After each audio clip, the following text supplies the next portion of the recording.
हाँ जी प्यारे बच्चों, नमस्कार। कैसे हैं आप लोग? आई होप आप लोग बेहतरीन होंगे। बच्चों, आज के क्लास में हम लोग देखने वाले हैं क्लास 8 हिंदी का जो बसंत वाला आपका पुस्तक चलता है बाबू, उसका चैप्टर नंबर 3 यानी दीवानों की हस्ती। और आज के क्लास में हम लोग इस चैप्टर का सभी प्रश्न उत्तर करने वाले हैं। तो चलिए बच्चों, क्लास को स्टार्ट करते हैं। बहुत ही बढ़िया कविता है आप लोगों का, जो कि भगवती चरण वर्मा जी के द्वारा लिखा गया है बच्चों।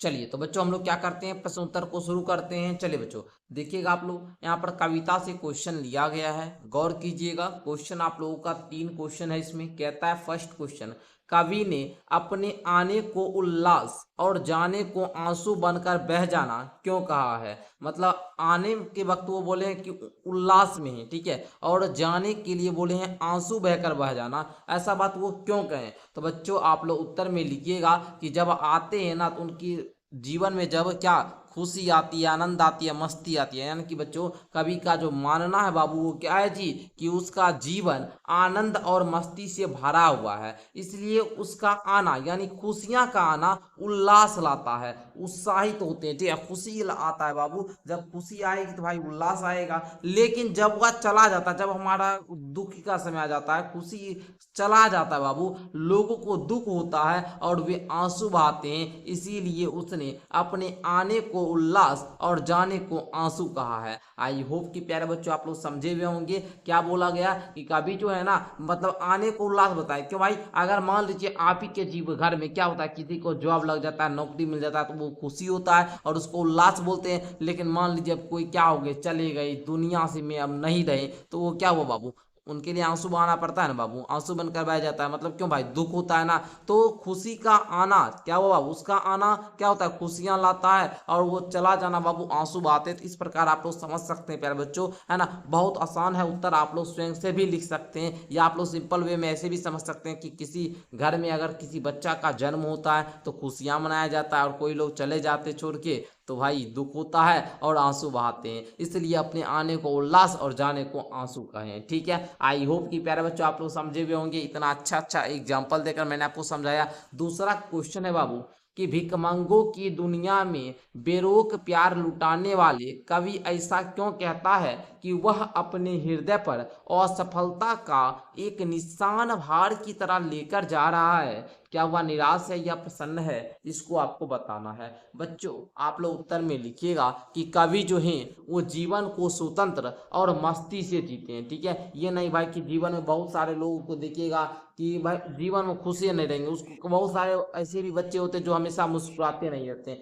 टेंशन में रहते हैं। नहीं बच्चों, जीवन जो मिला है बाबू, पढ़िए, आनंद से पढ़िए, खेलिए कूदिए, खूब पढ़िए, है ना। जो भी काम कीजिए मस्त तरीका से कीजिए, मस्ती से जीवन जिए, ठीक है। लेकिन वह अपनी असफलताओं को स्वीकार करता है। कवि जो हैं वो अपनी असफलताओं को स्वीकार भी करते हैं, और वह असफलता को बोझ की तरह नहीं बल्कि एक अनुभव के रूप के साथ लेकर चलता है। बहुत सारे लोगों को देखिएगा असफल होने के बाद निराश हो जाते हैं, भाई हम कुछ नहीं। लेकिन बाबू हम आपको ये बात बताते हैं, अगर आप किसी एग्जाम को देते हैं, अगर आप असफल हो या सफल हो, वो तो भाई कोई बात की बात है। लेकिन आपको उस एग्जाम का अनुभव आ जाता है भैया, कि इस काम, कोई भी आप काम कीजिए, उसमें सफल होइए या असफल, वो तो बात की बात है। लेकिन बच्चों उस काम को करने के बाद ना, आपका जो अनुभव के रूप में आपका साथ आ जाता है, मतलब अनुभव आपको आ जाता है कि भाई उस काम को कैसे होगा। बाकी आगे आप उस काम को कीजिएगा तो जरूर आप सफलता पाइएगा बच्चों, ठीक है। चलिए, कहा जा रहा है, देखिए, वह निराश नहीं है बल्कि प्रसन्न और संतुष्ट है, क्योंकि वह जीवन की हर स्थिति को हंसते हुए स्वीकार करता है। कौन?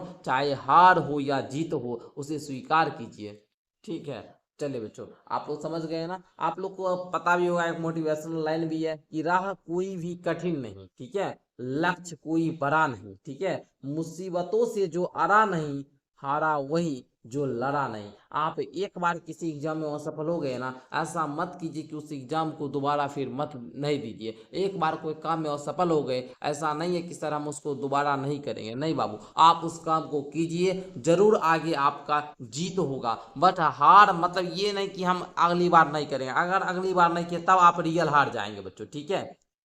चलिए बच्चों, आगे का प्रश्न उत्तर अब हम लोग क्या करते हैं बच्चों, करने का प्रयास करते हैं। यहाँ तक आपको समझ में आ गया होगा। तीसरा 3 नंबर क्वेश्चन कहता है कि कविता में ऐसी कौन सी बात है जो आपको सबसे अच्छी लगी। तो बच्चों कविता में ऐसा जो बात है जो हमको सबसे अच्छा लगा वो हम आपको उत्तर में लिखवा रहे हैं। लिखिएगा, इस कविता में सबसे अच्छी बात यह लगी कि कवि हमें सिखाता है कि हमें जीवन को मस्ती के साथ स्वतंत्रता पूर्वक, किसी प्रकार का दबाव नहीं, जो काम करने का मन होगा उस समय, ये नहीं कि हमको अभी पढ़ना है तो अभी ये पढ़ना ही, आपको जिस समय पढ़ने का मन करेगा उस समय पढ़िए, स्वतंत्र तो होकर। ठीक है, सकारात्मक सोच के साथ, निगेटिव नकारात्मक सोच अपने माइंड में कभी नहीं लाना कि सर ये काम हमसे नहीं होगा, जरूर होगा। हमेशा सकारात्मक, वो कर सकता तो हम भी कर सकते हैं। सकारात्मक सोच के साथ जीना चाहिए। हमें अपनी परेशानियों और असफलताओं से घबराना नहीं चाहिए। आपको परेशानी जरूर आएगा, कुछ दिन होगा बाबू जो कुछ क्वेश्चन समझने में आपको दिक्कत होगा, लेकिन उससे घबराना नहीं है ना। आप जरूर समझिएगा, बस हाँ उसको बार बार मेहनत करते रहिएगा, बल्कि उन्हें स्वीकार करके आगे बढ़ना चाहिए। चलो भाई अभी नहीं आया, बार बार प्रैक्टिस करेंगे। दुनिया में कोई भी काम आसान नहीं है, लेकिन हाँ कोई भी काम कीजिएगा उस पर आप टाइम दीजिएगा, वो काम में आप जरूर सफल हो जाइएगा बाबू। ठीक है, समझ में आया बाबू। तो कवि मतलब कविता में ऐसी कौन सी बात है जो सबसे अच्छा लगा, यही बात क्या बाबू कि मस्ती, स्वतंत्रता और सकारात्मक सोच के साथ जीना चाहिए। ये बात हमको बहुत अच्छा लगा प्यारे बच्चों, इससे आपको भी सीखना चाहिए। आइए बच्चों अगला प्रश्न उत्तर हम लोग करते हैं कविता से आगे। आपको एक जानकारी भी बता दें प्यारे बच्चों, यदि आप लोग क्लास 8 के विद्यार्थी जी है ना और आप हमारे साथ पढ़ना चाहते हैं ऑनलाइन बाबू, 599 रुपया हमने 1 साल हम पढ़ाते हैं सारा विषय, समझे ना। अगर पढ़ना चाहते हैं तो नीचे डिस्क्रिप्शन बॉक्स में मेरा एप्लीकेशन को क्या कीजिए, डाउनलोड कर लीजिए, वहां से क्लास 8 का कोर्स ले लीजिए, वहां पे आप लोग पढ़ाई कीजिए प्यारे बच्चों। ठीक है, बहुत बढ़िया से पढ़ाई होता है, स्मार्ट बोर्ड डिजिटल बोर्ड पे पढ़िएगा सारा विषय। कविता से आगे का क्वेश्चन है बाबू कि जीवन में मस्ती होनी चाहिए, बिल्कुल होनी चाहिए, लेकिन कब मस्ती हानिकारक हो सकती है, सहपाठियों की भी चर्चा कीजिए। बहुत जरूरी है बाबू कि कब मस्ती हानिकारक हो जाएगा, ये बात जानना। तो बच्चों देखिए, जीवन में मस्ती बहुत जरूरी है, क्योंकि इससे मन खुश रहता है और तनाव कम होता है, टेंशन कम होगा। लेकिन मस्ती तब हानिकारक हो सकती है जब हम अपनी पढ़ाई या जिम्मेदारियों को नजरअंदाज करने लगे और पढ़े लिखे नहीं, अब हर दिन खेलवे कूदवे करे, तब आपको बाबू क्या होगा, ये हानिकारक हो जाएगा मस्ती। ठीक है, मस्ती के कारण अनुशासन टूट जाए, ये बाबू आप लोग का हानिकारक हो जाएगा। मान लीजिए बाबू मस्ती आपको करना है तो आज पढ़वे नहीं कीजिएगा, तो ये आपके लिए क्या हो जाएगा बाबू, हानिकारक हो जाएगा। दूसरों को कष्ट या परेशानी होने लगी, इस ये हानिकारक हो जाएगा। हम गलत आदतों में पड़ जाए। अब कोई बच्चा क्या होता है, मोबाइल चला गेम खेलने में उसको मस्ती आ रहा है, मजा आ रहा है, बाबू भर दिन मोबाइल गेम में खेलेगा, ये बाबू हानिकारक हो जाएगा, है ना। तो मस्ती जो है बाबू ये जरूरी है, लेकिन मस्ती हानिकारक भी है बाबू कब, जब आप गलत आदत में पड़ जाए। इसलिए प्यारे बच्चों मस्ती लिमिट समय में कीजिए, मतलब सीमित और संतुलित तो होनी चाहिए, ताकि जीवन में आनंद भी रहे और जिम्मेदारी भी निभाई जा सके। आई होप कि प्यारे बच्चों समझे होंगे, बहुत मजा आया हुआ होगा। आइए बच्चों अब अगला क्वेश्चन है अनुमान और कल्पना से। हिंदी का क्लास कैसा लग रहा है हमसे पढ़कर, आप लोग जरूर नीचे कमेंट करके बताइएगा प्यारे बच्चों।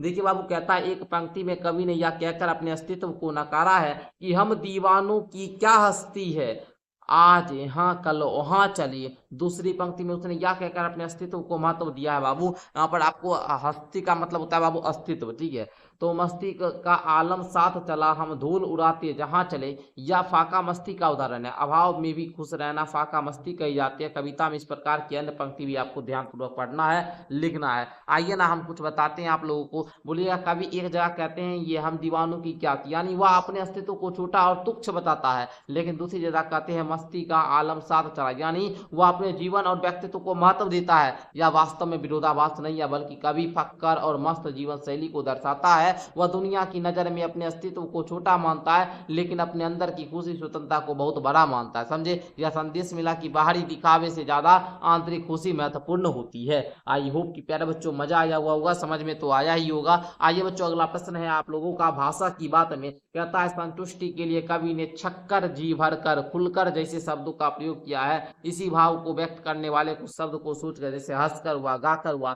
इसी प्रकार बाबू क्या बोलिएगा, है ना, झूम कर, मुस्कुरा कर, क्या बोले, हंसकर, गाकर, मुस्कुरा कर, डट कर, झूम कर, इस प्रकार से आप लोग लिख लीजिएगा। आई होप कि प्यारे बच्चों आप लोग लिख लिए होंगे। अगर आप लोग क्लास 8 का ऑनलाइन पढ़ाई करना चाहते हैं तो आप लोगों को हम अपना यहाँ पर कॉन्टैक्ट नंबर भी दे दे रहे हैं बाबू, इस पर आप लोग मैसेज कर लीजिएगा। बाकी क्लास कैसा लगा नीचे कमेंट करके बताइएगा। मिलते हैं आप लोगों से अगले क्लास में, तब तक के लिए बहुत बहुत धन्यवाद आप सभी।